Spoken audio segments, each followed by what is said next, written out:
कैसे हैं आप सभी? आई होप आप सब अच्छे होंगे, मैं भी अच्छी हूँ। तो मेरा नाम है अंजलि और मेरे चैनल का नाम है कच्ची गर्ल अंजलि। तो आज का व्लॉग शुरू करते हैं। तो आप देख सकते हैं किचन की कुछ इस तरीके से हालत है। तो मेरा ब्रेकफास्ट सब हो चुका है। तो बस इसी तरीके से किचन जो पूरा बिखरा पड़ा है। तो सुबह के टाइम जो पूरा हमारा चाय नाश्ता ब्रेकफास्ट हो जाता है तो किचन हमारे इस तरीके से बिखरी पड़ी होती है। तो तवा जो गैस पर पड़ा है, दूध का पतीला अभी मैंने फ्रिज में रखा है। और ये है गोरिल्ला यानी कि स्पैरो का घर जो हमारा होता है उसी तरीके से उसका है। तो मैंने बाहर टांग रखा था तो बहुत ही खराब हो चुका है। तो उसे साफ करने के लिए मैं अंदर ले आई हूँ। यहाँ पर मैं जो है गैस स्टोव मुझे करना है क्लीन। तब तक यहाँ पर मैं हॉट वाटर रख देती हूँ करने के लिए। गर्म पानी केटल में रख दिया है। तब तक यहाँ पर सारी चीज़ें हैं वो मैं नीचे रख देती हूँ। और यहाँ पर कल के सूखे हुए बर्तन पड़े हैं वो मैं रख दूंगी सारे ड्रॉअर में।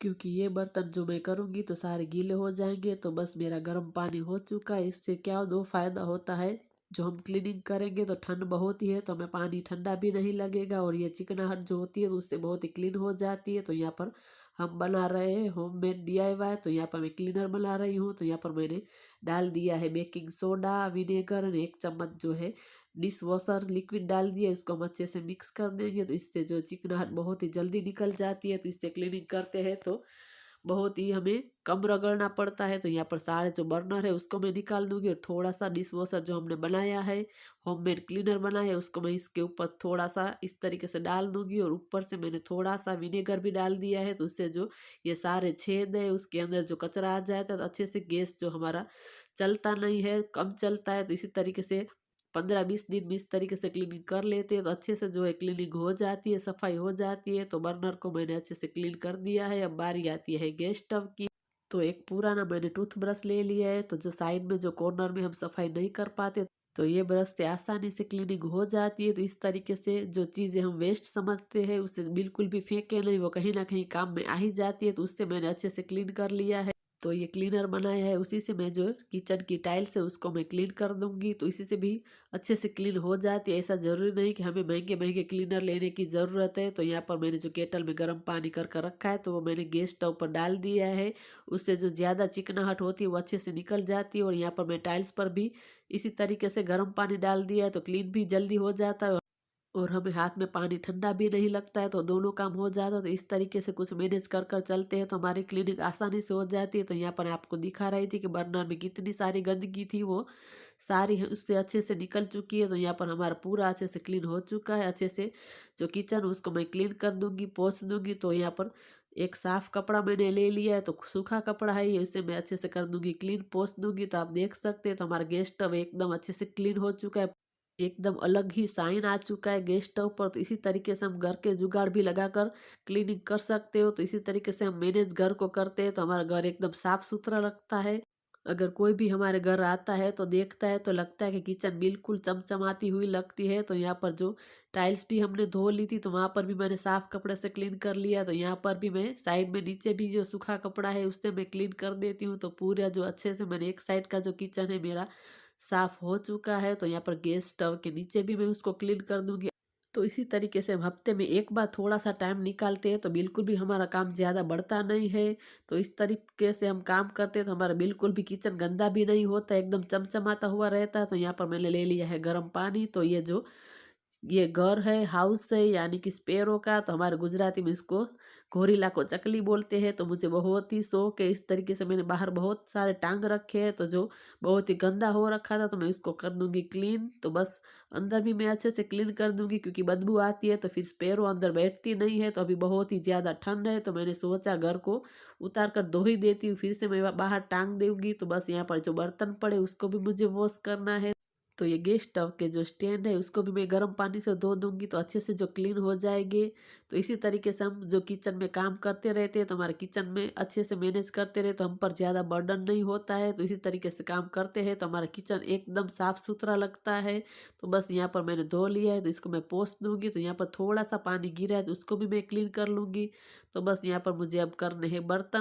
तो जब भी बर्तन भी करते हैं ना तब हम उसके अंदर जो कूड़ा होता है यानी कि चाय पत्ती होती है, कभी चावल होते हैं तो उन सबको ना निकाल लेना चाहिए क्योंकि फिर पाइप में चला जाता है तो फिर पाइप भर जाता है, फिर प्लम्बर वगैरह बुलवाना बहुत लंबी प्रोसेस हो जाती। तो मैंने तो इसी तरीके से यहाँ पर अंदर एक जाली लगवाई रखी है। तो बस मेरे बर्तन हो चुके हैं। तो यहाँ पर मैंने साइड में एक टेबल रखी है, क्योंकि मेरा प्लेटफॉर्म छोटा है तो मैं ऊपर ज़्यादा चीज़ें रखती नहीं हूँ, मुझे बहुत ही कम पसंद है। तो यहाँ पर सामने की तरफ जो टाइल्स है वो भी मैंने धो दी है। तो ये मेरा मटका है, इसी तरीके से मटके में मैं पानी पीती हूँ। तो वैसे तो मैंने सुबह धो ही दिया है, लेकिन बर्तन करते हैं तो थोड़े से छींटे उठते हैं, तो यहाँ पर मैंने थोड़ा-सा पानी से उसको धो दिया है। तो यहाँ पर सामने की तरफ जो मेरा हाथ अच्छे से जाएगा नहीं, तो यहाँ पर मैं टूथब्रश में अच्छे से थोड़ा-सा लिक्विड ले लिया है। तो लिक्विड से जो कॉर्नर है वो अच्छे से उसके अंदर सफाई हो जाती है। क्योंकि यहाँ पर हम बर्तन वगैरह करते हैं तो बहुत सारी डस्ट गंदगी यहाँ पर होती है। तो बस उसको मैंने अच्छे से कर दिया है, वॉश क्लीन कर लिया है। तो उसको मैं एक बार पानी से धो दूँगी। तो बस वो करने के बाद यहाँ पर जो दोनों नल है उसको मैं अच्छे से क्लीन कर दूँगी। तो 4-5 दिन में इस तरीके से मैं नल वगैरह धो देती हूँ। रोज़ तो पॉसिबल है ही नहीं, क्योंकि इतना सारा रोज़ का रोज़ काम करेंगे तो फिर दूसरा काम कब करेंगे। तो इसी तरीके से मैं 4-5 दिन में एक-एक काम डिवाइड कर लेती हूँ। तो बस ये नल है उसको मैं वॉश कर दूँगी। और यहाँ पर साइड में ही मेरा पानी का फ़िल्टर है, तो उसको भी मैं अच्छे से क्लीन कर दूँगी, क्योंकि यहाँ बर्तन करते हैं तो छींटे उठते हैं। तो 2-3 दिन में मैं इसी को भी धो देती हूँ। ऐसा नहीं कि रोज़ के रोज़ करती हूँ, क्योंकि रोज़ के रोज़ तो पॉसिबल ही नहीं है। तो लेकिन कामों को जो हम इस तरीके से अलग-अलग तरीके से टास्क बना लेंगे, डिवाइड कर लेते हैं, तो फिर काम हमारे लिए आसान हो जाता है। क्योंकि हम हाउसवाइफ़ का तो ज़्यादातर समय जो है किचन में ही निकलता है, तो इसी तरीके से थोड़े-थोड़े जो काम करते रहेंगे तो हम पर ही बर्डन नहीं रहेगा। तो यहाँ पर जो सारी चीज़ें मैंने पानी से वॉश कर रख दी है, तो मैंने इस तरीके से जाली लगाई रखी है, ताकि बिल्कुल भी कचरा अंदर जाए नहीं। तो यहाँ पर भी मैंने टूथब्रश ले लिया है, तो यहाँ पर मैं उसकी साइड में अच्छे से क्लीन नहीं होती है, तो उसको मैंने अच्छे से रगड़ कर क्लीन कर लिया है। तो जो भी कचरा है वो निकल जाए, तो फिर से ये जाली है उसको मैं अच्छे से वॉश कर दूँगी, क्लीन कर दूँगी, और फिर से यहाँ पर लगा दूँगी। जो भी कचरा होगा वो बिल्कुल भी अंदर जाएगा नहीं, तो उसके ऊपर ही रह जाएगा। तो आप देख सकते हैं कि मेरा किचन जो है अच्छे से पूरा जो क्लीन हो चुका है, एकदम साफ-सुथरा हो चुका है। तो बस यहाँ पर अब जो सारी चीज़ें पड़ी है साइड में और फ्रिज के ऊपर, तो फ्रिज के ऊपर भी मुझे क्लीन करना है, या कबर्ड के ऊपर भी क्लीन करना है। तो पूरी जो चीज़ें हैं वो मैं उठा लूँगी।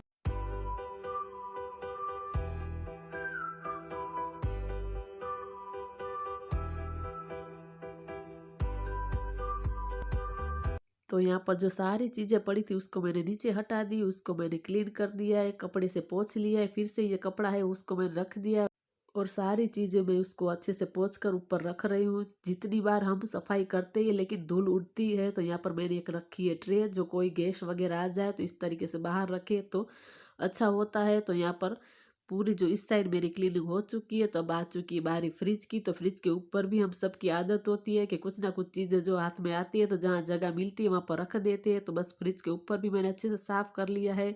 तो यहाँ पर फ्रिज को भी मैं क्लीन कर लूँगी। तो फ्रिज को तो मैं रोज़ के रोज़ एक बार पोछा मार ही देती हूँ। तो यहाँ पर मैं इस तरीके से हाथ पोंछने का जो टॉवल आता है वो मैंने रखा है, क्योंकि ज़्यादातर जो हम काम करते हैं किचन में होते हैं तो हमारे हाथ गंदे होते हैं। तो हम इसी तरीके से हाथ से जो खोलते हैं तो फिर गंदा हो जाता है, इसीलिए मैंने इस तरीके से एक नैपकिन टांग कर रखा है। तो मैंने फ्रिज को भी अच्छे से क्लीन कर लिया है। बारी आती है सारे रैक की, तो उसको भी मैं हफ्ते में एक बार इस तरीके से सारी चीज़ें निकाल कर उसको क्लीन कर देते हैं। तो इस तरीके से थोड़े थोड़े टाइम में हम क्लीनिंग करते रहते हैं, तो फिर हमें हम पर ही ज़्यादा बर्डन होता नहीं। वरना क्या होता है कि हम बिल्कुल भी क्लीनिंग नहीं करते हैं तो फिर बिल्कुल ज़्यादा गंदा हो जाता है। तो ये एक छोटा-सा रैक है, जो गरम चीज़ें होती है वो एक मैं बाहर ही रखती हूँ, तो कुछ भी गरम खाना वगैरह हो तो उसके ऊपर रख सके। तो इस साइड भी ये वाली रैक है, उसको भी मैं क्लीन कर दूँगी। सारी चीज़ें मैंने अच्छे से पोंछ ली है। तो ये मेरे गर्म पानी की केटल है, उसको भी मैं क्लीन कर दूँगी। केटल में मैं डेली गर्म पानी करती हूँ। तो ये है मेरा फाइनल लुक। तो ये डीआईवाई मैंने घर पर बनाया है, वैक्स जो कबाड़ हम समझकर फेंक देते उसमें से बनाया है। तो वो वीडियो आपने नहीं देखा, ज़रूर मेरे चैनल पर जाकर देखिए। तो ये मेरा जो होम थिएटर मैंने लिया है उसके माइक का जो बॉक्स है वो है, तो मैंने उसके ऊपर सिर्फ पेपर लपेट दिया है और 2 छोटे से आर्टिफिशियल प्लांट रख दिए हैं, और पास में भी रेक रख दिए। तो ये है गुलाब जामुन, यानी कुछ हम चीज़ें लेते हैं उसका डिब्बा है, तो उसमें भी हम कुछ आइडियल जुगाड़ लगाएँगे। तो एक सॉक्स ले लिए, इसके अंदर डिब्बे के अंदर इस तरीके से उसको लपेट देंगे। तो इसके अंदर भी मैंने एक छोटा-सा जो है आर्टिफ़िशियल प्लांट रख दिया है। तो इस तरीके से किचन के अंदर हम रखते हैं तो हमें एकदम बहुत ही फ्रेशनेस फ़ील होता है, और हमारा किचन जो है कोई देखता है तो एकदम ऑर्गनाइज़ लगता है। तो यहाँ पर दूसरे डिब्बे में भी मैंने इसी तरीके से रख दिया है। तो इस डिब्बे में मैंने ब्लैक कलर का सॉक्स रखा है। तो पूरा किचन मैं आप लोगों को दिखा रही हूँ। तो पूरा किचन मेरा अच्छे से डीप क्लीनिंग हो चुकी है। तो ये है मेरे किचन का फाइनल लुक। तो आप देख सकते हैं किस तरीके से एकदम चमचमा रहा है।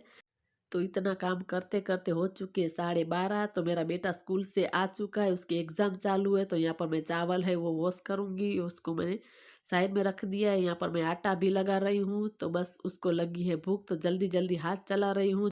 तो जब हम घर के कामों में लगे हुए हैं, तो पता ही नहीं चलता है समय का। तो यहाँ पर जो इस कंटेनर में मैंने रखा था तेल तो ख़त्म हो चुका है, तो उसके अंदर थोड़ा-सा तेल रह ही जाता है। तो मैं इस तरीके से जब आटा लगाती हूँ, तो उसके अंदर पूरा मसल लेती हूँ आटे को, तो वो कंटेनर जल्दी से क्लीन भी हो जाता है और आटा के अंदर भी हमारा तेल अच्छे से हो जाता है। तो मैंने ये बर्तन है लगे हाथ वॉश कर लूँगी। तो जब भी मैं आटा गूँथती हूँ, तो मैं अलग कंटेनर में निकाल ही देती हूँ। तो इस तरीके से एक्स्ट्रा बर्तन जो होते हैं उसको मैं वॉश कर देती हूँ। तो लगे हाथ जो हम बर्तन वॉश कर देते हैं, तो फिर ज़्यादा बर्तन होते नहीं हैं। तो बस बर्तन गीले थे, इसीलिए मैंने प्लेटफ़ॉर्म पर ये रखा, तो उसको झाड़ कर मैंने नीचे रख दिया। तो यहाँ पर पानी-पानी उसको भी साफ़ कर दिया। तो आप देख सकते हैं किचन पूरा मेरा अच्छे से नीट एंड क्लीन लग रहा है। तो इसके अंदर मैंने सब्ज़ी काट कर रखी है, तो इस तरीके से कंटेनर में रखते हैं तो सीधा वॉश कर सकते हैं और एक्स्ट्रा पानी है वो अच्छे से रेन हो जाता है, निकल जाता है। तो मैं इसी तरीके से रखती हूँ। तो ऐसे ही हम छोटी-छोटी बातों का ध्यान रखते हैं, तो हम पर ही काम का बर्डन होता नहीं है, तो जितना काम फैलेगा नहीं उतना हमें ही कम करना पड़ेगा। तो इसी तरीके से मैं दूसरा यहाँ पर आपको दिखा रही थी कि जब सब्ज़ी का हम जोक देते हैं, तड़का देते हैं, तब उसमें से जो तेल मसाला निकलता है तो छींटे टाइल्स पर लगती है, तो सीधा आप जल्दी से उसको ढक दें, तो बिल्कुल भी हमारी जो टाइल्स है वो गंदी होती नहीं है। वरना क्या है कि जैसे ही हम तड़का देते हैं तो तेल मसाले के छींटे बाहर की तरफ उड़ते हैं। तो मैं टमाटर डालकर सीधा उसको जल्दी से ढक दिया, तो उसकी प्रेशर जो उसके अंदर ही रह जाएगी। तो बस इसी तरीके से जो छोटी-छोटी बातें हम ध्यान में रखते हैं, तो हमारा किचन जल्दी गंदा होता नहीं है और गंदा नहीं होता है, तो हम पर ही काम का प्रेशर नहीं होता है। तो बस यहाँ पर जो सारे मसाले मैं कर दूँगी और मसाले करने के बाद तुरंत के तुरंत ये जो मसालेदानी है वो मैं साइड में रख दूँगी। तो यहाँ पर जो सब्ज़ी मैंने डाल दी तो वो भी मैंने वहाँ सिंक के पास रख दूँगी धोने के लिए। तो इस तरीके से जो सारी चीज़ें जो मुझे नहीं चाहिए वो तुरंत के तुरंत प्लेटफ़ॉर्म के ऊपर से हटा देती हूँ। तो प्लेटफ़ॉर्म हमारा एकदम अच्छे से क्लीन रहता है, साफ़-सुथरा रहता है। तो बस यहाँ पर भी मैं हल्का-सा पोछा मार दूँगी। तो बिल्कुल ही हमारा किचन जो गंदा नहीं दिखेगा। तो यहाँ पर लगे हाथ जब सब्जी हो रही है तब तक ये बर्तन है वो भी मैं वॉश कर देती हूँ। तो बस ज़्यादा बर्तन बिल्कुल भी मेरे होते नहीं है, तो लगे हाथ जितने भी बर्तन होते हैं वो मैं क्लीन कर ही देती हूँ। तो यहाँ पर भी पानी गिरा तो फिर से मैं क्लीन कर दूंगी। तो बिल्कुल भी पता नहीं चलता है कि हम खाना बनाते हैं तो भी हमारा किचन बिल्कुल भी गंदा दिखता नहीं है। तो यहाँ पर मैंने एक कटोरी रखी है, उसके अंदर मैंने चम्मच रखा है ताकि जो गैस स्टव है वो बिल्कुल भी खराब ना हो। तो आप देख सकते हैं पूरा किचन जो कितना साफ-सुथरा लग रहा है। तो यहाँ पर मैंने साइड में रखे हैं बर्तन, तो मैं प्लेटफ़ॉर्म के ऊपर बर्तन नहीं रखती हूँ, क्योंकि प्लेटफ़ॉर्म छोटा है तो फिर इसीलिए मैंने साइड में रखा है। तो पूरा जो किचन एकदम साफ-सुथरा एंड चमक गया है। तो आज का व्लॉग आपको कैसा लगा ज़रूर बताना। अगर अच्छा लगा हो तो चैनल को ज़रूर सब्सक्राइब कर। तो मिलते हैं दूसरे वीडियो में नई उम्मीद के साथ, तब तक के लिए बाय बाय।